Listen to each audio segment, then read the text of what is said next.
This is LMU I'm Scott Erland, back again with head men's basketball coach Josh Schertz. Coach, weekly report. Unfortunately, this is the first time we have to do one of these things with a loss on the record. Last night, just kind of never got in a rhythm. Carson Newman comes in and comes away with an 87-72 victory. Just talk about maybe what happened in that game. Well, I think you start giving credit where credit's due, and that's to Carson Newman. They played a tremendous game.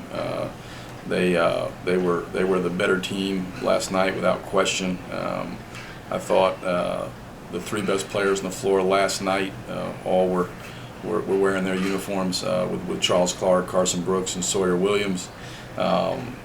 They had a tremendous performance. I thought both sides of the ball they executed, and we couldn't guard them on the other end. And I thought they just about as much as we've been carved up since I've been here. They kind of carved us up, and nothing complicated. Just kind of put their shoulders down and drove it down our throats, and threw it in the post, and really were physical with us down there. And usually in basketball, the more physical, more aggressive team wins. And you look at the points in the paint, you look at the rebounding margin. I think we were -10. I've never remembered that in my career here being anything approximating that.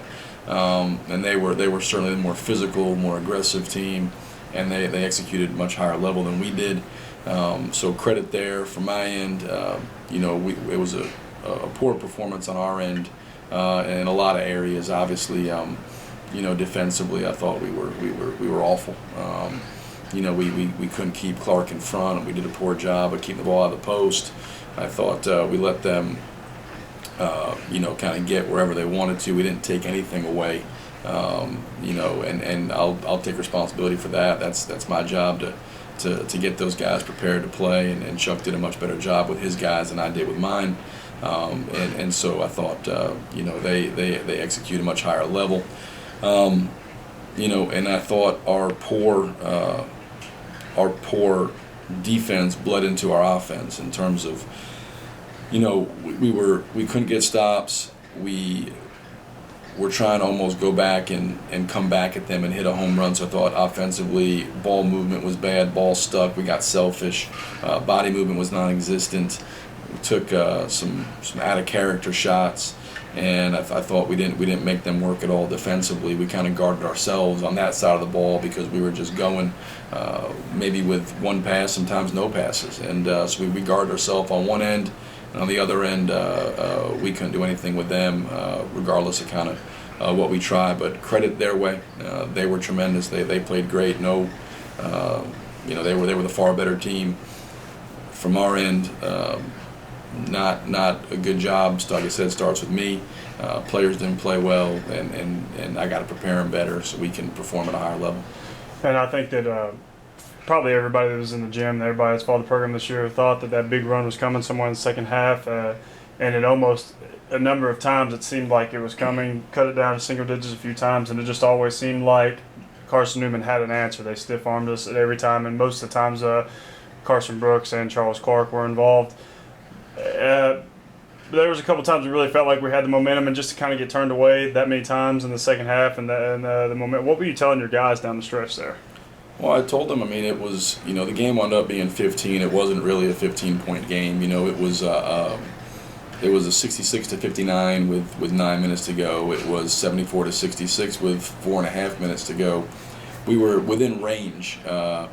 We needed to get a stop, and down the stretch of a game like that, you gotta get some stops. We could never get and string together stops. One of the best ways to beat a zone is to beat it down the floor and get moving before it can get set. Well, to do that, to get in transition, generally you got to get a stop. Struggle to do that, and to their credit, they made we would make a play or make a run, get it to 7, get it to 8, and they'd always answer, whether it was a 3, whether it was Clark to the rim, Brooks out of the rim. They made some tough ones. I thought for the most part they kind of got what they wanted, but. I was telling our guys just hang in there, and obviously we've got to dig down and find a way to get some stops. We tried different things. We played small, we played big. We tried 3 different guys on Clark. I think our 3 best perimeter defenders all had had a turn. Lorenzo guarded him to start, and that didn't go well. We put Luke on him and Webb on him, and none of those guys had much success either. We tried different guys on Brooks, and we tried doubling guys, and we kind of, other than playing zone, kind of threw the kitchen sink at them defensively. But regardless of what we did, they were able to counteract it and make a play. And I thought in the second half, those big three, when you're talking about Clark, Brooks, and Williams, were great. But a couple times when Jay Lane makes a huge three, we cut it to 8, and on a post double kicks it out, and he's made I think 3 or 4 threes all year, and he jumps up, knocks ones down. Bates makes a big one. Barnett makes a big one. So those role guys in the second half, I thought, really made some huge shots to continue to keep separation. And then those 3 guys, like I said, with Clark, Williams, and Brooks were the 3 best players on the floor last night. Well, one of the big moments in the game, it seemed like, was we get it 9-minute mark. KP knocks down a jumper and makes it a 7-point game, and it seems like at that point that was the time where you said, okay, here's where it turns. The crowd's really into it. Crowd's really fired up, and then Keenan gets whistled for his 4th foul. On the other, has to go to the bench, and then I think that it seemed to me that then Carson Brooks scores 4 straight points. It's back to a double-digit lead, and kind of never really were able to totally recover from that. Yeah, no, Keenan hit a jumper off an out-of-bounds play and knocked it down, and exactly right, 9 minutes to go, 7-point game. There's plenty of time to string something together. We come down, he gets his 4th foul. We got to take him out. That affects our post defense because he's the one guy that can handle, Williams one-on-one. We tried, Brooks gets, as you said, gets 4 straight points. I think, pretty tough buckets, but still, I mean, he makes some big time plays. Stretch it back to 11. We're able to kind of dice it down again. I think we get it back to 8, but we were never able to put any game pressure on them. And by game pressure, I mean get it down to a 1-possession game, a 4-point, maybe even a 4 or 5-point game. We never put any game pressure on them late. They always had somewhere between a 7 to 13-point lead for really almost the entire second half. So again, credit to them for making shots, making plays.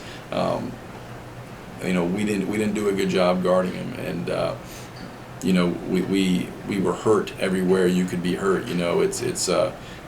Clark gets 30, and he makes two bombs, but the other 24 points were at the rim or the free throw line.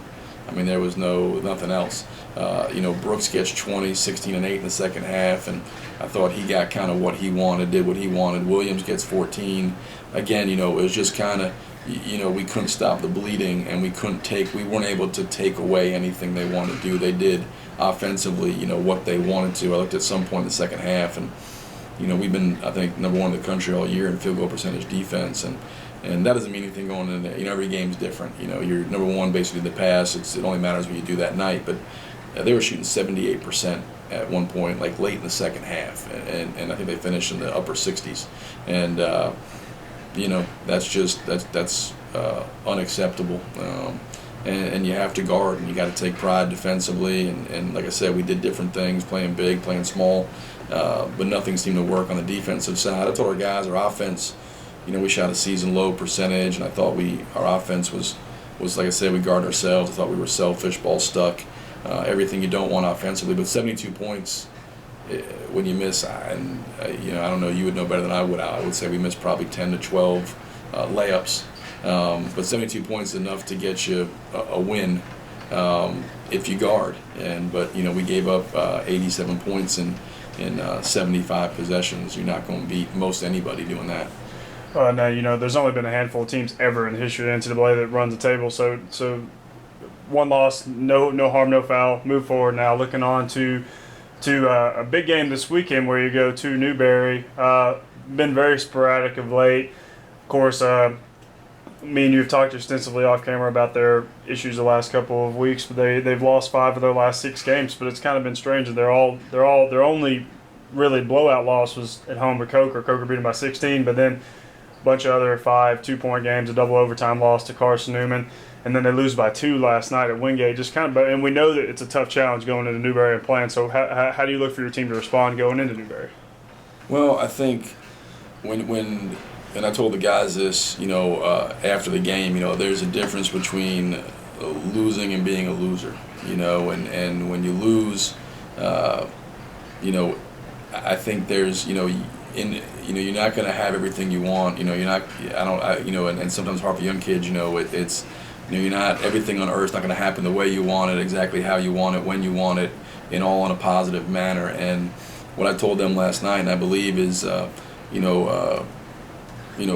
you are as a person is defined by how you handle things when they don't go your way. How you handle adversity, how you handle when things, everybody's good when everything's, going right for them. But who you are as a person is defined by how you handle when things don't go your way. And the teams in the past, and again, past means nothing now, but if you look back to 2012-13, we got blown out here at home by Newberry. And that put us in third place in the league behind Wingate and Anderson, and there were 6 games to play, and we had to run the table, had to have a chance, had to go to Anderson, to Wingate, and that team in 2012-13 ran the table, won the conference championship, went from third to first. Last year we go to Carson Newman on a 13-game winning streak, don't play particularly well down there, get beat, and that team then ran the table up until Montevallo in the NCAA tournament. We'll find out, what we're made of. Obviously, you don't go through a season expecting to go undefeated or expecting to have a 20 wins, 20 games in a row or all that stuff. Like I said, from a fan standpoint, it's totally different, But as a coach, you expect adversity, you expect bumps in the road, you expect it to be difficult, so from my end, now it's okay. Let's see, who we are. This is a real test for us. Newberry is a terrific team. You look at their last, I think they've lost 6 out of 7. But if you take those 7 games, it's interesting. 5 of they've lost 6 times in the last 7. 5 of those 6 losses have been basically 1 possession games.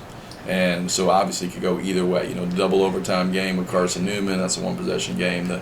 Lose by 2 last night, 3 to Anderson, a 1 on a buzzer beater to Brevard. I mean, a lot of things that could have happened. They lose by 5 to Lenore Rhine. So there's been 2 blowouts. They got blown out by Coker, and then they blew out Queens, who's in second place in the league, by 16.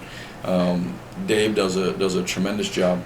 Their style is very unique. That's one of the hard things about this league is the coaching in the league. Everybody has such different schemes.